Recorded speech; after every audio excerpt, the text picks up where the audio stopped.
Hello नमस्कार दोस्तों, स्वागत है आपका हमारे इस यूट्यूब चैनल में। अगर अभी तक आपने हमारे चैनल एजुकेशन बाय प्रियंका को सब्सक्राइब नहीं किया है तो प्लीज़ हमारे चैनल को सब्सक्राइब करें और हमारे वीडियो को इन तक देखना ना भूलें। आज के इस वीडियो में हम पढ़ेंगे एमसीक्यू क्वेश्चंस के बारे में, जो कि राज्यसभा से संबंधित है, और पार्ट 2 इसका हम पढ़ेंगे। पार्ट 1 हम इसके पहले वीडियो में पढ़ चुके हैं, जिसमें राज्यसभा से संबंधित सभी प्रश्नों को हमने कवर किया है। तो हमारा अगला प्रश्न है इसमें कि क्या राज्यसभा का सभापति संसद के दोनों सदनों की संयुक्त बैठक की अध्यक्षता कर सकता है? तो इसका आंसर क्या हो जाएगा? नहीं। क्यों हो जाएगा? क्योंकि राज्यसभा यानी जो राज्यसभा के सभापति उसे हम उपराष्ट्रपति कहते हैं और वो संसद के सदन की बैठक की अध्यक्षता नहीं करता है। ठीक है।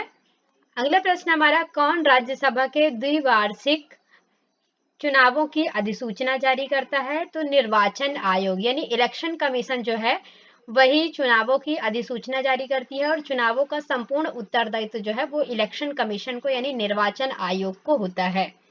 ठीक है। अगला प्रश्न है हमारा, राज्यसभा के सदस्यों का चुनाव किसके द्वारा होता है?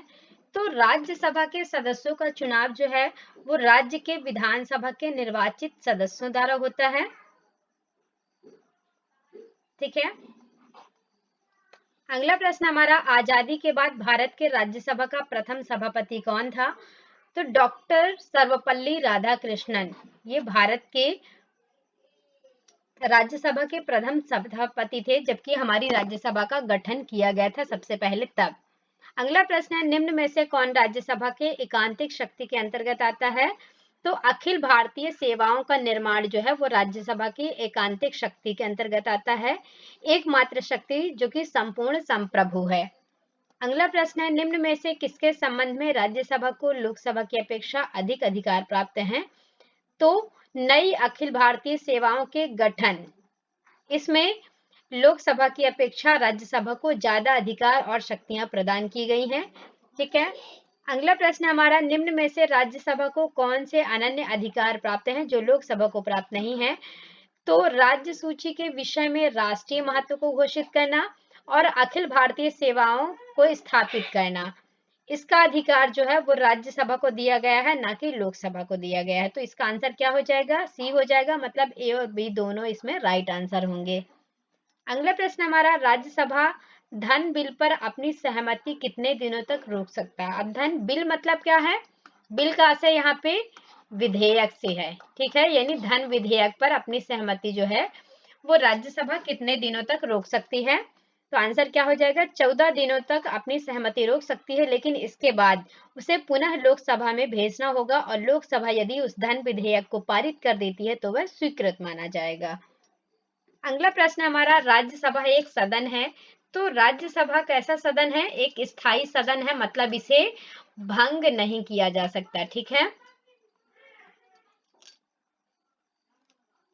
तो इसे क्या नहीं किया जा सकता? राज्यसभा को कभी भी भंग नहीं किया जा सकता। ठीक है। अब क्यों स्थायी सदन कहा गया है? क्योंकि इसमें 1/3 सदस्य जो है वो सेवानिवृत्त होते हैं और उनकी जगह पे नए सदस्यों का चुनाव किया जाता है। ठीक है। इसलिए वो उसे एक स्थायी सदन के रूप में जाना जाता है, क्योंकि इसमें सदस्यों का चुनाव आम जनता द्वारा नहीं होता है, बल्कि प्रतिनिधियों द्वारा किया जाता है। अगला प्रश्न है, सर्वप्रथम किस फिल्म अभिनेता को राज्यसभा का सदस्य मनोनीत किया गया था? तो पृथ्वीराज कपूर को राज्यसभा का सदस्य चुना गया था, जो कि सबसे प्रथम फिल्म अभिनेता के रूप में जाने जाते हैं। अगला प्रश्न हमारा, निम्न में से किसे राज्यसभा में पेश नहीं किया जा सकता? तो आंसर क्या हो जाएगा? वार्षिक वित्तीय विवरण, यानी जो वार्षिक बिल है आपका, जो कि वर्ष भर के लिए बनता है, उसे यानी बजट को आप राज्यसभा में पेश नहीं किया जा सकता सबसे पहले, यानी सबसे पहले वह लोकसभा में जाता है, उसके उपरांत वह राज्यसभा में जाता है। अगला प्रश्न है, निम्न में से कौन सदन का सदस्य हुए बिना इसके अध्यक्ष के रूप में कार्य कर सकता है? तो राष्ट्रपति जो है वो सदन का सदस्य ना होते हुए भी उसके अध्यक्ष के रूप में काम करता है, जैसे सदन की बैठकें बुलाना, उसे स्थगित करना, सदन का सत्रावसान करना, ये सारे काम राष्ट्रपति के द्वारा किए जा सकते हैं। ठीक है। तो ए नंबर आपका राइट आंसर हो जाएगा। अगला प्रश्न हमारा, राज्यसभा कब विघटित हो जाती है? तो राज्यसभा विघटित कभी नहीं होती। क्यों? क्योंकि ये एक प्रकार का स्थायी सदन है, ठीक है, जिसे भंग नहीं किया जा सकता। ओके, जिसे भंग नहीं किया जा सकता, क्योंकि स्थायी सदन है और इसके सदस्यों का चुनाव विधानसभा के सदस्यों द्वारा किया जाता है, ना कि आम जनता द्वारा। ठीक है, अगला प्रश्न है हमारा, संसद के किसी भी सदन के 2 सत्रों के बीच अंतराल किससे अधिक नहीं हो सकता? तो 6 माह से ज्यादा का अंतर नहीं हो सकता। ठीक है, ये नहीं, प्रत्येक 6 माह में इसकी बैठक होना आवश्यक होता है। अगला प्रश्न है, लोकसभा द्वारा विचारार्थ भेजे गए वित्त बिल यानी फाइनेंशियल विधेयक या बिल को राज्यसभा अधिकतम कितने समय तक रोक सकता है? तो 14 दिनों तक रोक सकता है। उसके बाद उसे स्वतः लोकसभा में भेजना पड़ेगा। ठीक है, लोकसभा में भेजा जाएगा 14 दिन के बाद, और लोकसभा इसे अगर चाहे तो स्वीकृत भी कर सकती है और अस्वीकृत भी कर सकती है। अगला प्रश्न है, राज्यसभा के पहले समूह की सेवानिवृत्ति किस वर्ष में हुई? तो 2 अप्रैल 1954 को पहले समूह की सेवानिवृत्ति हुई, यानी जो 1/3 सदस्य रिटायर होते हैं, सेवानिवृत्त होते हैं, तो पहली बार 2 अप्रैल 1954 को हुए थे। ठीक है, इसमें 1/3 सदस्य जो हैं वो सेवानिवृत्त होते हैं। ठीक है, अगला प्रश्न है, भारतीय संसद के ऊपर हाउस को किस नाम से जाना जाता है? तो ऊपर हाउस को किस नाम से जाना जाता है? राज्यसभा के नाम से जाना जाता है, यानी उच्च सदन और स्थायी सदन के नाम से कहते हैं। अगला प्रश्न है, राज्यसभा की प्रथम महिला महासचिव कौन थी? तो वी.एस. रमा देवी जो है वो राज्यसभा की पहली महिला महासचिव के नाम से जानी जाती हैं। डी नंबर राइट आंसर हो जाएगा आपका। अगला प्रश्न हमारा, निम्न में से कौन प्रधानमंत्री पद पर नियुक्त होते समय राज्यसभा का सदस्य था? तो इंदिरा गांधी, मनमोहन सिंह और इंद्र कुमार गुजराल, ये सभी राज्यसभा के सदस्य थे जब इनकी प्रधानमंत्री के रूप में नियुक्ति की गई थी। तो आंसर क्या हो जाएगा? इनमें से सभी, ये आपका राइट आंसर हो जाएगा। ठीक है, अगला प्रश्न है, निम्न में से कौन हिंदी साहित्यकार राज्यसभा का सदस्य था? तो रामधारी सिंह दिनकर, जिसे आप हिंदी में उनकी कविताओं के लिए भी पढ़ते हैं, तो ये जो थे वो राज्यसभा के सदस्य थे और हिंदी साहित्यकार के नाम से भी जाने जाते हैं। अगला प्रश्न है आपका, राज्यसभा के लिए नामित प्रथम फिल्म अभिनेत्री कौन थी? तो नरगिस दत्त जो है प्रथम फिल्म अभिनेत्री थी जो कि राज्यसभा में चुनी गई थी। अगला प्रश्न है आपका, राज्यसभा सामान्य बिल को, अब बिल कहाँ से किससे है? बिल यानी सामान्य विधेयक। ठीक है, तो सामान्य विधेयक को कितने महीने तक रोक सकता है? तो 10 महीने तक रोक सकता है राज्यसभा सामान्य बिल को, यानी साधारण बिल। ठीक है, इसे क्या कह सकते हैं हम? साधारण विधेयक। अगला प्रश्न है, धन बिल या धन विधेयक पारित करने के लिए राज्यसभा को कितना समय दिया जाता है? तो 14 दिन का समय दिया जाता है इस पर विचार करने के लिए। ठीक है, विचार करने के लिए।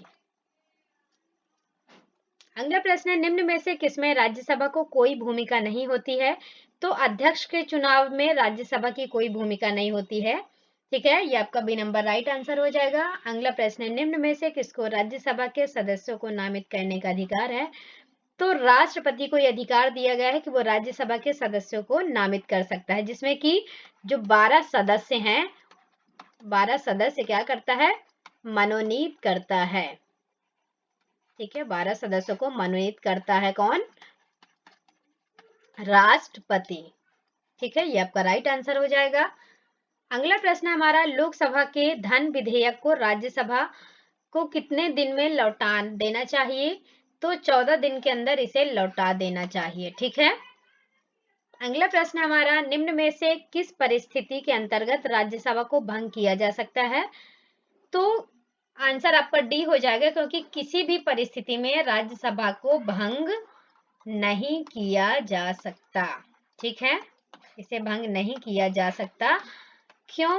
क्योंकि ये एक स्थायी सदन है और उच्च सदन है। ठीक है, अगला प्रश्न है, राज्यसभा एक स्थायी सदन होने का कारण क्या है?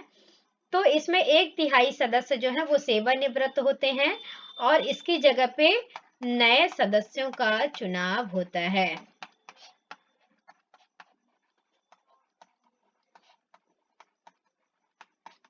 इस वजह से ये स्थायी सदन है।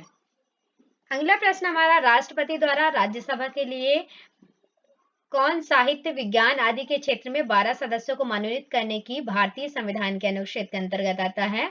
तो अनुच्छेद 80 के अंतर्गत राष्ट्रपति जो है वो ऐसे सदस्यों को मनोनीत करता है जो कि राज्यसभा से संबंधित होंगे। राज्यसभा के सदस्यों को मनोनीत करता है कौन? राष्ट्रपति। ठीक है, ये आपका राइट आंसर हो जाएगा। थैंक यू सो मच दोस्तों, हमारे चैनल को सब्सक्राइब जरूर करें और हमें कमेंट बॉक्स में बताएं कि आपको वीडियो कैसा लगा।